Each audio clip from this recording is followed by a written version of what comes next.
أهلا بشهر الصوم والغفران فاستبشري يا أمة الفرقان. بسم الله الرحمن الرحيم. الحمد لله رب العالمين، وصلى الله وسلم وبارك على نبينا محمد وعلى آله وأصحابه أجمعين. أما بعد، إن شاء الله تعالى waxaan rabnaa inaan qabanno ama aan soo jeedino majaalis aan ku magacawnay almajaalis alramadaaniya oo ku tacalluqda bisha barakaysan ee ramadaan,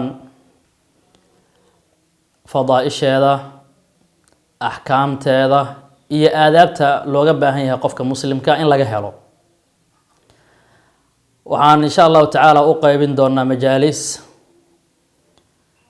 majaalistaasoo aan rajeynayno insha allahu tacaala inay kusoo aruurto ama aan kusoo koobno 30 majlis oo aan ugu talagalanay bisha ramadaan inaan dadka walaalaheena muslimiinta ah aan la wadaagno ilaahay subxaanahu wa tacaala iyo nabiga sala allahu calayhi wasalam wixii ummaddan ay uga sharciyeeyeen bishaan ramadaan ee barakaysan, iyo sida la doonayo dadka muslimiinta ah inay u istiqbaalaan oo ay u soo dhaweeyaan bishaan barakaysan ee ramadaan.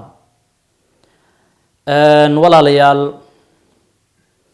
majliskeena koowaad wuxuu ku tacalluqaa ama uu ku saabsan yahay istiqbaalka iyo soo dhaweynta bishaan ramadaan iyo fadliga ay leedahay shahru ramadaan, fadliga uu leeyahay. bisha ramadaan waa bil barakaysan, waa bil kariima oo Allah subxaanahu wa tacaala uu karaameeyey, waa mawsim cadiim ah oo weyn oo Allah subxaanahu wa tacaala uu u sharciyeeyey addoommadiisa. bisha ramadaan quduumkeeda iyo soo geliddeeda waa wax aada iyo aada loogu farxo walaalayaal. farxaddaasi waxaa la rabaa dadka muslimiinta ah guud ahaan inay camimto oo aan ku faraxno bisha ramadaan imaanshaheeda. maxaa yeelay bisha ramadaan 12 bilood bisha keliya ilaahay subxaanahu wa tacaala uu ka fadilay bilaha kala wey.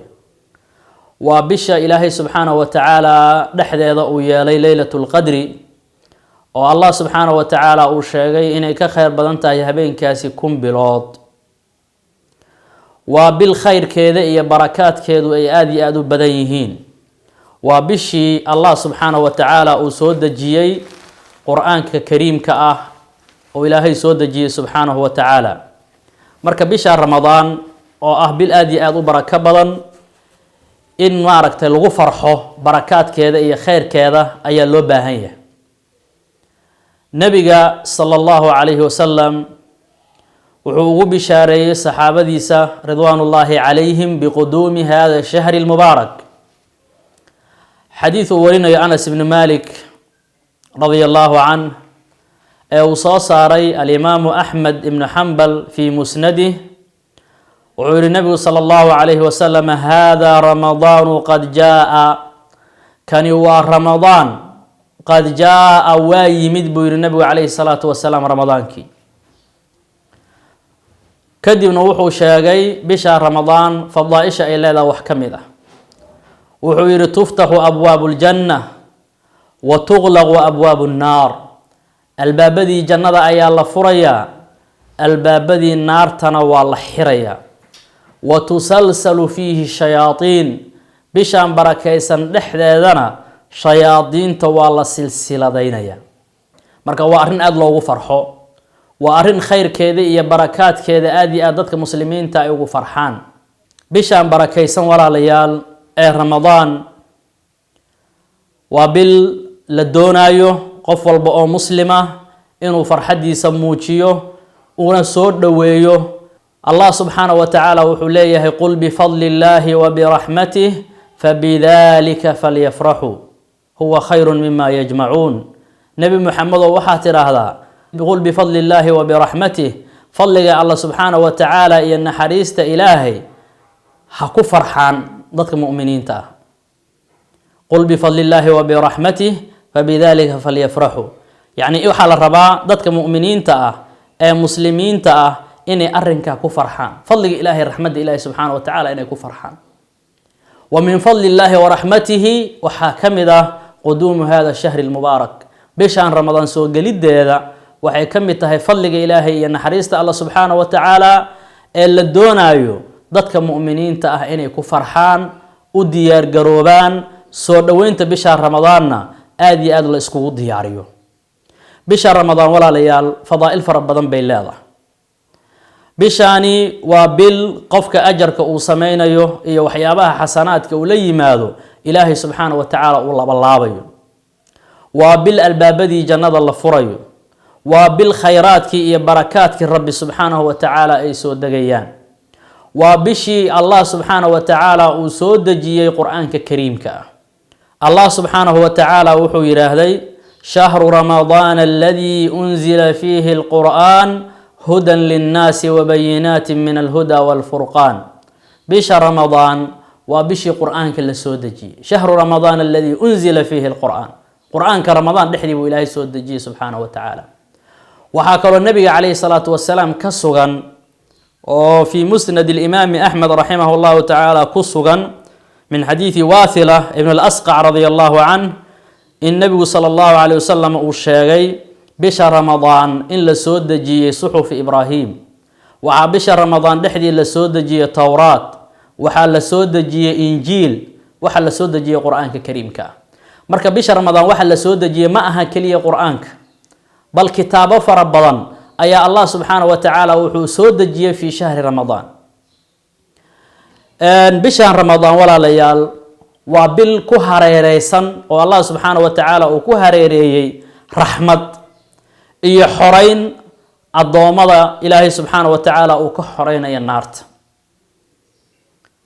al-imam at-tirmidhi wa ibn majah waxay soo saareen min xadiisi abi hurayrah radiyallahu anhu inuu nabigu yiri sallallahu alayhi wasallam idha kana awwal laylatin min shahri ramadan habeenka ugu horeysay ramadan markii uu ahaado sufidat ash-shayatin wa maradat al-jinn wa ghulqat abwab an-nar falam yuftah minha bab وفتحت أبواب الجنة فلم يغلق منها باب وينادي مناد من السماء يا باغي الخير أقبل ويا باغي الشر أقصر ولله عتقاء من النار وذلك في كل ليلة نبي عليه الصلاة والسلام وحليه بشهر رمضان أول كذا مركي اللي جاره شياطين طوال حرحرية وكو jinniga kuwooda maradada ah madaxa adagna waa la xirxiraya albaabadii naarta waa la xiraya albaabadii jannadana waa la furaya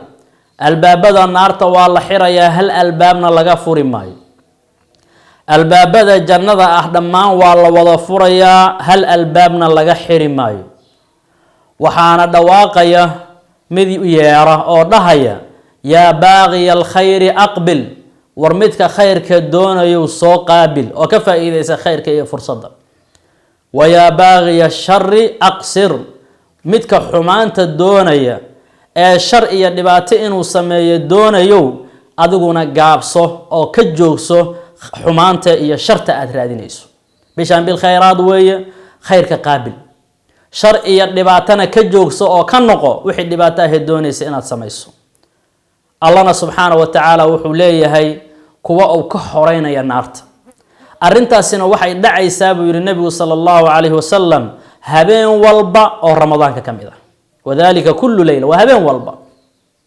حديث كان ولا يوحنا كقادنا إن فضائل فربضان ويبشانوا أي لاذا كو شياطين تالا حرحرية شياطين تحرحر الدولة معناه وحا وايه الله سبحانه وتعالى وهو أدومدي سأفض ضينا يا طاعاتك يا خيراتك إني لي ماذا أو شياطينتي وريرينيسي وسواسينيسي طاعة إلهي سبحانه وتعالى كسر فينيسي وكل حينيسي أيو الله حر يا سبحانه وتعالى وجانسي فصدوه الله سبحانه وتعالى أدومديسي ما دام معاصدي حمانتي أي يرتهي أهل الإيمان أي سمينا يا بشاسي الباب دي نار الله اسكحريا كوبي جنة إلهي فريا سبحانه وتعالى سي أضومضا أي أقود دالان أعماش الصالحة سي لو جعليسيو إني عمل شقيان وإلهي طاعدي سيكود دالان الباب دي جنة الله فريا furidda marka albaabada jannada macnaheedu waa dhiiragelin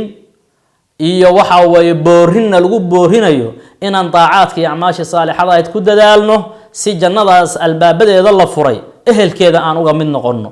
ilaahay ha naga mid dhiga subxaanahu wa tacaala. bishaan ramadaan ee barakaysan waxyaabaha xadiidka ku jira fadaaisheeda waxaa ka mid ah in allah subxaanahu wa tacaala addoomo badan uu naarta ka xoreynayo. xoreynta addoommadaasi naarta laga xoreynayo ma aha bisha dhan ama bisha dhan in la leeyahay hal maraa la xoreynaya ma aha. waa habeen walba oo bisha ramadaan ka mid a dada ilaahay naarta ka xoreynaya subxaanahu wa tacaala. waa fadli aada u weyn. bilmunaasaba xadiidku in badan dadka wucaada ah qaar ka mida ay sheegaan oo ah inuu nebigu yidhi calayhi salaatu wasalaam bisha ramadaan awaluhu raxma wa awsatuhu makfira wa aakhiruhu cidqun min annaar. xadiidkaasi xadiid daciifa wey. xadiid nabiga ka sugan ma aha sala allahu calayhi wasalam. qofka markuu dadka wacdinayo waaninayana waxaa habboon axaadiidta sugan ee rasuulka ka sugan sala allahu calayhi wasalam inuu dadka ku waaniyo oo axaadiidta daciifada uu iska dhaafo. maxaa yeelay axaadiidta kusoo aroortay bishan ramadaan fadligeeda ee saxiixada ah ayaa aada u badan, ayaga ayaana naga deeqaya xadiidka daciifka ah iyo wixii la noocay axaadiidda daciifa. bishan ramadaan fadaaisheeda walaalayaal waxaa ka mid ah abaalmarka uu helayo qofka saa'imka ah ee sooma bisha ramadaan alla dartii u sooma subxaanahu wa tacaala. abaalmarkiisa cid aan ilaahay ahayn ma oga subxaanahu wa tacaala. waa wax ilaahay la gaar noqday. acmaasha kale ee saalixada ah waxaa nusuusta ku soo aroortay qofkii halkii xasano in loo toban laabayo. man jaa bilxasanati falahu cashru amhaaliha, toban laabkeed buu leeyahy. waxaa soo aroortay ilaa adcaafin kathiira, ilaa 700 dicfin, ilaa adcaafin kathiira in loo laalaabayo, ilaa 700 oo laalaab. laakiin qofka bisha ramadaan sooma xasanaadka iyo abaalmarka ilaahay agtii uu ku leeyahay subxaanahu wa tacaala ilaahay unbaa og subxaanahu wa tacaala. waxa loo qariyana waxaa wey waa licidami thawaab, abaalmarkaasi weyninka uu leeyahay darteed ayaa looga qariyay dadka. alimaam albukhaari wa muslim labaduba waxay soo saareen min xadiidi abi hurayrata radi allahu canhuma can الnabiyi salى اllahu calayhi wasalam qaal kulu camali bni aadama yudaacaf. ibnu aadam oo dhan camalkiisa waa la laalaabaya. alxasanatu cashru amhaaliha ilaa 700 dicfin. xasanadu waa 10 laab ilaa 700 oo laalaab wey. qaala allahu caza wajala ila asawm fainahu lii wa ana ajzii bih. allah subxaanahu wa tacaala wuxuu yihi ilaa soomka mooyaane, soomka aniga buu ii sugnaaday, anigaana addoonkayga saa'imka ah ka abaalmarinaya buu yihi allah subxaanahu wa tacaala. yadacu طacaamahu wa sharaabahu wa shahwatahu min ajli. wuxuu ka tegayaa cuntadiisa, wuxuu ka tegayaa sharaabkiisa iyo cabitaankiisii, wuxuu ka tegayaa shahawaadkii naftu ay jeclayd, aniga dartay buu uga tegayaa buu yihi allah subxaanahu wa tacaala. marka maadaama waxyaabahaasoo dhan aniga dartay uga tegay, anna waxaan ku abaalmarinayaa inaan aniga keliya la gaar noqdo maamuuskiisa iyo abaalmarintiisa, cid kalena aysan ogeyn fadliga iyo ajarka faraha badan ee ilaahay u diyaariyey subxaanahu wa tacaala dadkaas sooman. lisaa'imi farxataani, farxatun cinda fitrih wa farxatun cinda liqaa'i rabbih. waa fadli kale wey. qofka sooman wuxuu leeyahay 2 farxadood. farxadi waxa weeye markuu afuraya agteeda, farxadda labaadna waa markuu rabbigii la kulmayo subxaanahu wa tacaala. labadaa farxadood buu qofka sooman leeyahay. farxad waa markuu afurayo. markuu afurayo 2 tafsiirba waa lagu fasiray. maalin walba markuu gaaro waqtigii afurka oo maqribkii ah wuu farxayaa. maantoo dhan ayuu soomanaa, ilaahay buu usoo soomay. inuu ilaahay waafajiye maalinkaas soomkiisa waa uu ku faraxsan yahay, aada buu ugu qanacsan yahay. towfiiqda ilaahay subxaanahu wa tacaala ayuu ku farxayaa inuu ilaahay waafajiyey maalinkaa inuu soomay.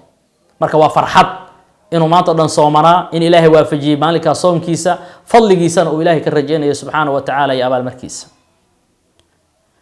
waxaa kaloo lagu fasiray in loola jeedo cinda fitrihi afurka guud oo ah markay bisha ramadaan dhammaato وعيد الفطر جوه معناها ومركي رمضان كل دماو قفك مؤمن كأو فرحيا وعكو فرحيا بشهر رمضان إلهي وافجي سبحانه وتعالى إنه عبادة يستو إنه صومه إنه إلهي وافجي ولذلك وحل شرعية صوم كدبة دي عيد بلا شرعية مؤمنين تي مسلمين تو أي فرحد وضموجيان فرحد داسينا وحي مناسب الطهي رمضان كي قد الشديسي أي مناسب الطهي لبض تفسيره صحيح هو فرحد لبعض وفرحد مركو إلهي لكل ما سبحانه وتعالى ويوم القيامة لبض فرحات مدة وين ومدة دنبوين ربي وحو لكل ما يا كرالية وحو لكل ما يا إلهي سبحانه وتعالى وأعماشيسي كأقبلي وحو لكل ما يا الله صوم كيسا كأقبلي وفرحد وين وقفك صائمك وفرحة يوين وحو انت الراعي النبي عليه الصلاة والسلام وفضائش بشهر رمضان كمذا ولو خلوف فم الصائم أطيب عند الله من ريح المسك قفك صوما رائحة أفكيسا كسو بحيسا ويكعرف بدنتهي ويكأدقون بدنتهي إلهي أكتي سبحانه وتعالى رائحة مسكيك أدبو أدقونيه أدبو عرفيا لكن وحا كعرف بدن وكأدقون qofkaasi muslimka ah ee saa'imka ah ee ilaahay dartii u gaajooday subxaanahu wa tacaala ee alla dartii u haraaday raa'ixada afkiisa ka soo baxaysa ee adiga markay ku soo gaarto aad isleedahay qofkaani afkiisa waa soo shiiraya ilaahay agtii subxaanahu wa tacaala miskiga waa ka caraf badan yahay waana fadli weyn oo ay helayaan dadka saa'imiinta ah ee ilaahay u waafajiyay subxaanahu wa tacaala inay soomaan فضائش الصوم كوحا كمد ولا ليال قفك صوما أما ضدك صائمين تأه إلهي درتي أصومي سبحانه وتعالى وحي جنة كل يهين الباب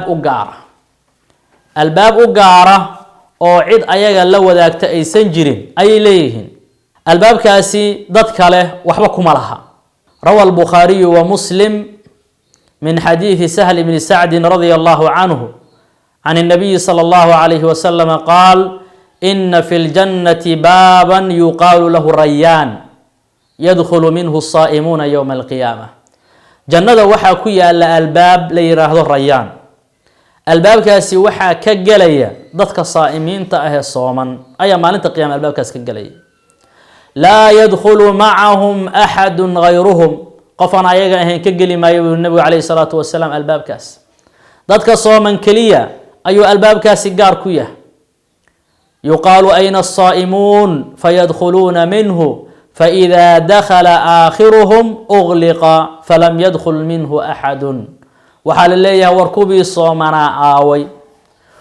soomanaa aaway markaasay galayaan albaabkaasi jannada ka galayaan kooda ugu dambeeya markuu jannada galo albaabkii waa la xirayaa wuxuu nabiga kaleey salaatu wasalaam qof dambe ka galaya albaabkaasi ma jirto qof kale oo loo ogol yahay albaabkaasi inay ka galaan ma jirto buu leeyahay nabiga sallallahu alayhi wasallam marka waa albaab ayaga u gaar ah waa albaab ilaahay subhanahu wa ta'ala ayaga uu ku maamuusay oo Allah subhanahu wa ta'ala ayaga uu ku sharfay way albaabkaasi ka galayaan ayaguna albaabkaasi gaar ku yahay marka walaalayaal bisha ramadaan fadaaisha ay leedahay waa fadaa'il aad iyo aad u fara badan waa fadaa'il aad iyo aad u weyn waa bil barakaysan waa bil nabigeenu sallallahu alayhi wasallam ahadiith fara badan uu ku tilmaamay fadaa'isha ay leedahay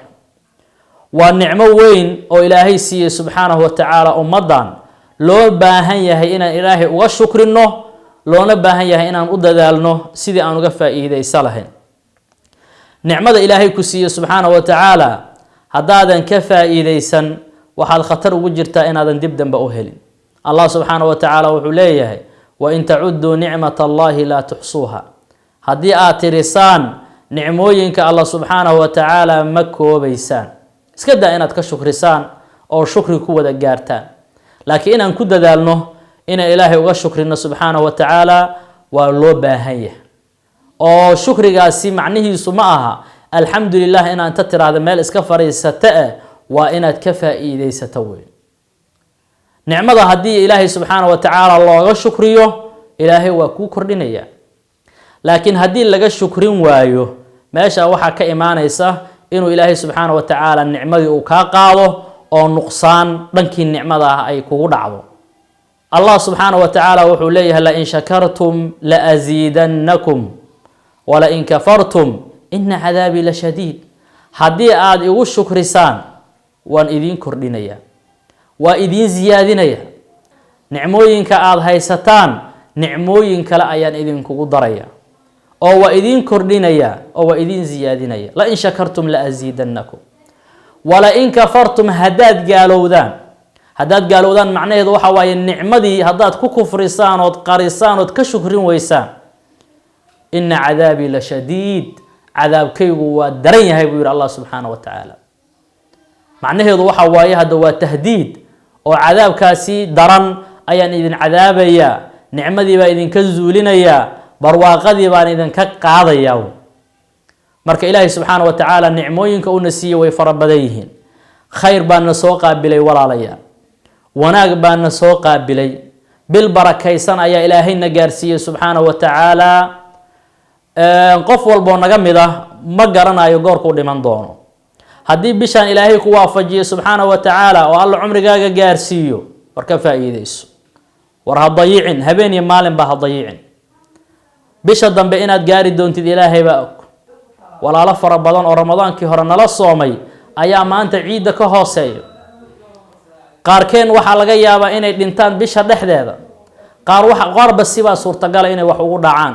adiga hadduu ilaahay ku gaarsiiyo adigoo caafimaad qaba, caqligaagu taam yahay, ilaahay caafimaad ku siiyo subxaana wa tacaala, ayada laftirkeeda nicmo weyn ah. waa inaan ka faa'iidaysano oo aan u shaqaysano.